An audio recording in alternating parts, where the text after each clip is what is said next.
listening, and before it ends, may we be allowed to present a manifestation on the circumstances behind the delivery of Mr. Duterte in this chamber.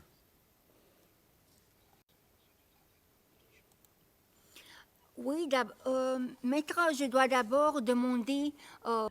Yes, Counsel. This is as part of the procedure, and as we've said since the very outset, I need to ask Mr. Duterte himself to make observations as to the condition of his surrender to the court and the conditions of his detention at the detention facility of the court since his arrival. If he can please tell us these details. Thank you. Can I? Oui, Maître. Oui.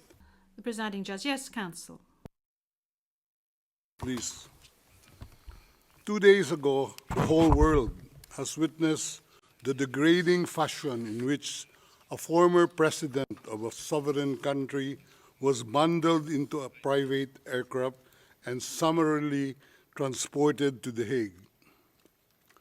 To us lawyers, this would be called an extrajudicial rendition.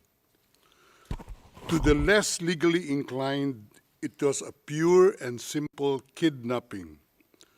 My client was denied all access to the legal recourse in the country of his citizenship, and this all in the nature of political score settling.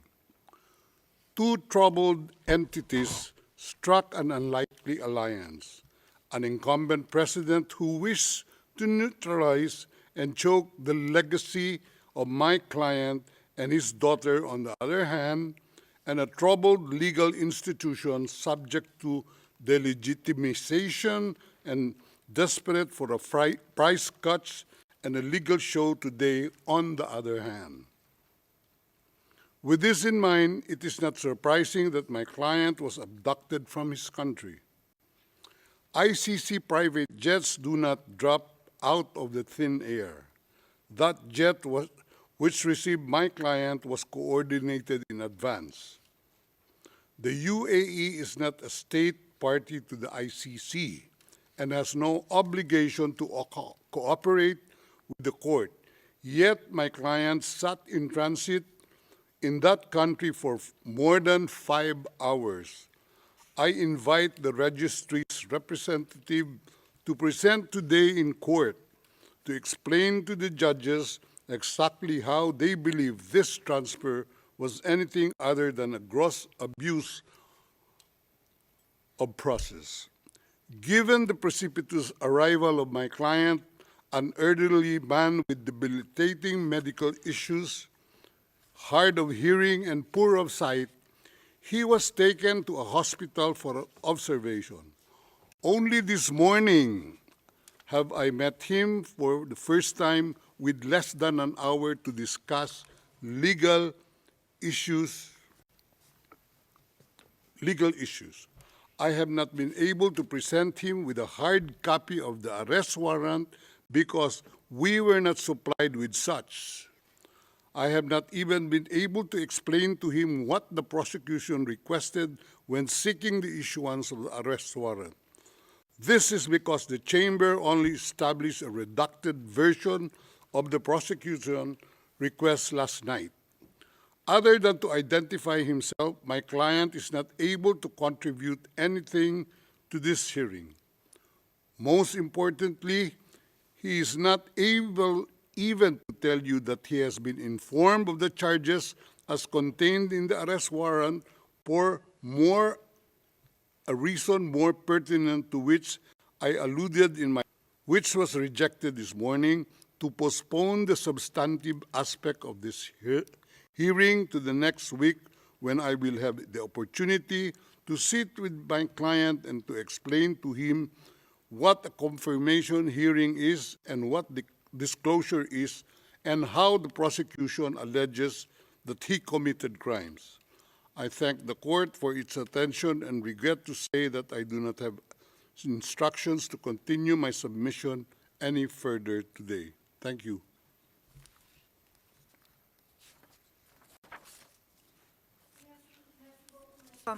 D'abord, concernant Thank you, Counsel. Now, with regard to the health issues of Mr. Duterte, I believe that the court has taken specific measures with regard to his health situation, and I note that subsequent to his arrest and when he arrived at the detention centre, the court's doctor was of the opinion that you were fully mentally aware and fit, and that you have undergone further checks and tests at the detention facility. And when you broached health matters, that's saying that you were not able to come to the hearing, the doctors who consulted with you were of the opinion that Mr. Duterte was not in a position to come to the hearing physically, but that if he gave a written permission, he would be able to take part via video link. Now, that is with regard to the health matters that you just mentioned. They are very important, especially concerning the matter of age. Now, with regard to the rights of Mr. Duterte, we have before us the registrar's or the registry's report that says that Mr. Duterte has been informed of his rights, including Articles 66 and 67 of the Rome Statute, and that that he is aware of his rights and that he is also aware of the charges against him. We have before us the report of the registry saying that he was also aware of the warrant of arrest in the English language and that he is very well versed in the English language. Once again, you have the possibility of these charges being read in English, which was the case today. I have read to you in the French language the rights that he has, Mr. Duterte, before this court, and I'd like to specify once again that this is an initial hearing. In order for Mr. Duterte to be aware of his rights and the charges against him. And then there will be a full procedure that will unfurl leading up to the confirmation of charges that will enable Mr. Duterte to raise all the matters that you have just raised with regard to the warrant of arrest, with regard to the crimes committed, with regards to the charges and any other matters associated with his arrest and the matters of jurisdiction of the court. You have the opportunity to do this throughout these proceedings leading up to the actual confirmation of charges hearing. Now, counsel, with regard to your request for another hearing to be held next week, well, your initial request, that was, this was not accepted by the court. Now, you have seen the two decisions of the court that have been disclosed to you, and you are aware of the fact that these two decisions were refused. And this is by dint of the fact that this first initial appearance hearing does not need much preparation, as I have said to you on a number of occasions. I am now going to move on to the third stage, which is to set the date for the confirmation of charges hearing.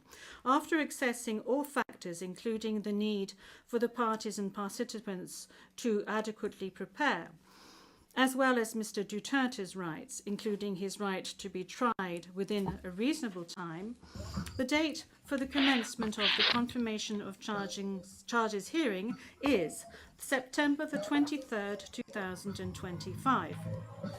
I would add that in accordance with Rule 1217 of the Rules of Procedure and Evidence, this date may be postponed by the Chamber depending on the progress of the proceedings, either on its own motion or at the request of the prosecutor or the defence.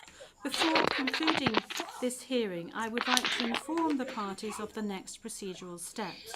First, I would like to recall that in accordance with Rule 1212B of the Rules of Procedure and Evidence, the Chamber holds status conferences to ensure a small exchange of information under satisfactory conditions.